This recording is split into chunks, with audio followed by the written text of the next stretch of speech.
وما كان لنفس أن تؤمن إلا بإذن الله ويجعل الرجس على الذين لا يعقلون.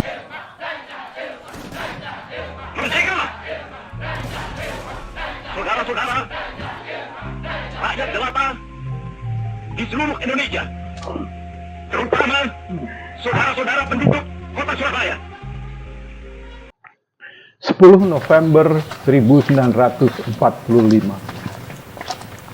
Pertempuran sengit terjadi di Surabaya. Katanya dulu, para pejuang kita kebal peluru. Asal sudah dijampi dengan kiai dan mandi air hizib, akan kebal peluru. Tetapi entah kenapa, yang kebal itu justru Inggris. Mereka yang menang. Setidaknya dalam jumlah korban yang mati di pertempuran 10 November, angka perkiraan 295 dari pihak Inggris mati dan 16.000 mungkin sampai 36.000 di pihak Indonesia. Mungkin doa kita bagus, tetapi meriam mereka mungkin lebih gancor dan lebih advance. Setelah proklamasi, Surabaya menjadi kota berani, tapi juga menjadi kota yang paling berdarah. Tewasnya Brigadir Jenderal Malabi membuat Inggris marah. Tapi jangan disalahkan pihak Indonesia. Sedang tidak aman kok jalan-jalan cari rujak cingur dan soto sulung. Ya salah. Kemudian datang ultimatum. Rakyat harus menyerah. Tetapi rakyat tidak mau. Mereka siap mati. Sebagian dengan bambu runcing dan sebagian lagi dengan doa kiai. Begini kata Wikipedia. Selain Bung Tomo, terdapat pula tokoh-tokoh berpengaruh lain dalam menggerakkan rakyat Surabaya pada masa itu. Beberapa di antaranya datang dari latar belakang agama, seperti Kiai Haji Hashim Asy'ari, Kiai Wahab Hasbullah, Kiai Abdul Karim, serta kiai-kiai pesantren lainnya yang menggerakkan santri-santri mereka dan rakyat sipil sebagai milisi perlawanan. Pada waktu itu, masyarakat tidak begitu patuh kepada pemerintah. Tetapi mereka lebih patuh kepada kiai, ulama. Sehingga perlawanan pihak Indonesia berlangsung alot dari hari ke hari, hingga dari minggu ke minggu lainnya. Inggris datang dengan kapal perang, tank Sherman, karaben mitrailleur, dan jutaan peluru. Pejuang datang dengan bambu runcing, keyakinan, dan jimat air putih. Ini adalah suatu pertandingan yang tidak seimbang, kecuali kalau Tuhan turun langsung ikut perang. Sayangnya Tuhan ogah ikut campur membela para pasukan sukarelawan santri. Bahkan mungkin menimpakan najis pada sukarelawan-sukarelawan itu. Mau tahu kenapa? Pada pembukaan video ini dibacakan surat Yunus ayat 100. Tidak ada suatu jiwa pun yang dapat beriman kecuali dengan izin Allah. Dan dia menimpakan najis atas orang-orang yang tidak menggunakan akalnya. Nah, pertanyaannya, apakah sukarelawan itu menggunakan akalnya ketika dia dengan bambu runcing melawan karaben mitrailleur, senjata otomatis ringan? Ini adalah video satir tentang Hari Pahlawan 10 November. Wirid kebal peluru dan realita di lapangan, serta perspektif surat Yunus ayat 100 tentang perilaku manusia.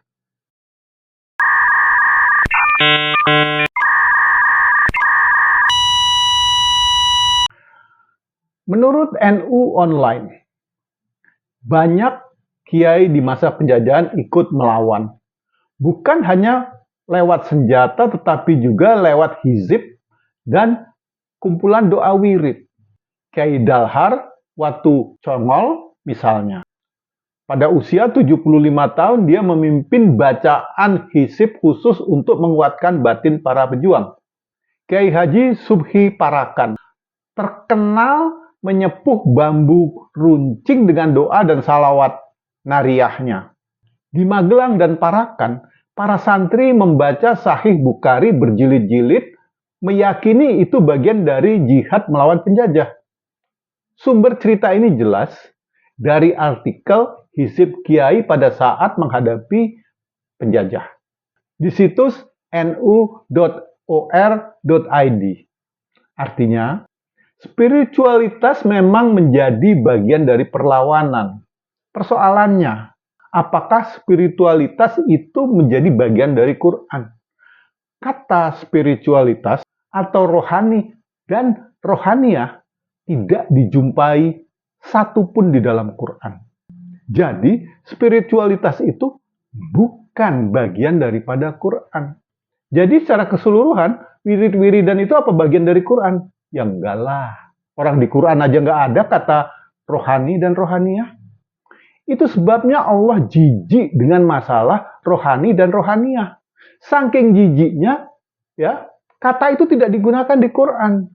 Tapi sebagian rakyat menelan mentah-mentah kisah rohani dan spiritual itu.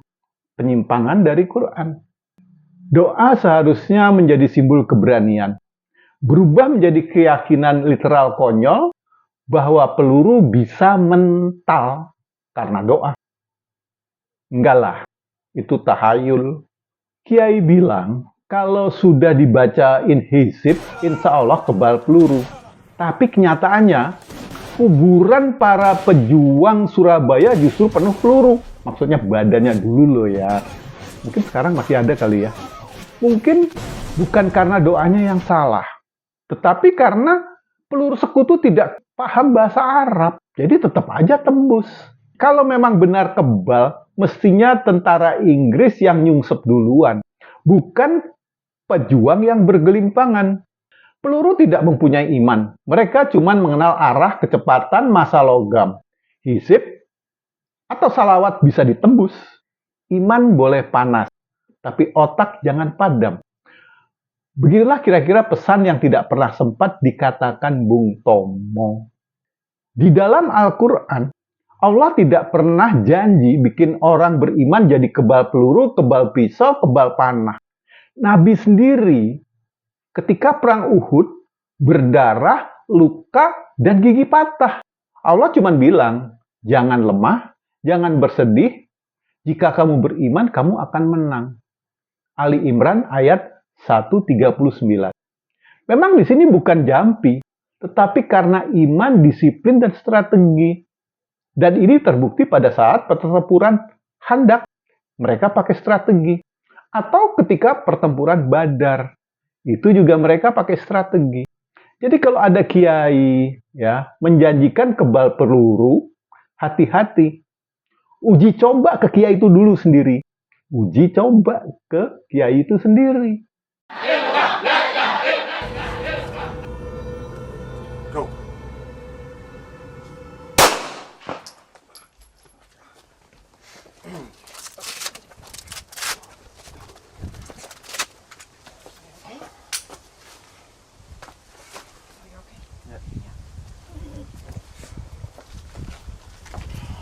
Hari ini 10 November. Kita hormati para pahlawan. Tapi hormati keberanian dan logika mereka. Bukan mitosnya. Mereka mati bukan karena kurang doa. Tapi sebagian dari mereka benar-benar nekat, berani mati, tidak pakai akalnya. Tapi tidak semua loh. Itu cuma mereka yang pakai hizib dan bambu runcing. Menyongsong karaben metraliur. Jadi kalau mereka mau kebal, bukan pakai hizib atau jimat ya, atau bambu runcing yang didoakan, tetapi pakai Kevlar atau grafin atau high molecular weight polyethylene. Sayangnya waktu itu belum ada. Karena apa? Peluru bisa tembus kulit. Tapi kebodohan bisa menembus sejarah jika ditulis dengan romantisme. Itu yang terjadi di sejarah 10 November. Semua adalah romantisme. Saya Syekh Imam Semar. Kalau Anda mau kebal dari tipu daya, Bukan kebal dari peluru, belajarlah pakai otak, bukan pakai doa. Peluru tidak paham bahasa Arab. Doa bagus, tapi meriam lebih gancor. Sekian dulu, sampai jumpa di lain waktu di cerita-cerita satir. Kalau Anda menggemari cerita satir dan sardonik, silahkan subscribe, klik notification, supaya Anda selalu dapat video kami yang baru. Kami mengucapkan terima kasih atas subscription-nya dan komentarnya. Moga-moga channel kami bisa terus berkembang dan bisa mengedukasi masyarakat. Jangan lupa sebarkan ini ke teman-teman Anda. Sampai jumpa lagi. Ilaliko, masyalamah, sayonara, auf Wiedersehen, tot ziens, bye-bye, see you later alligator.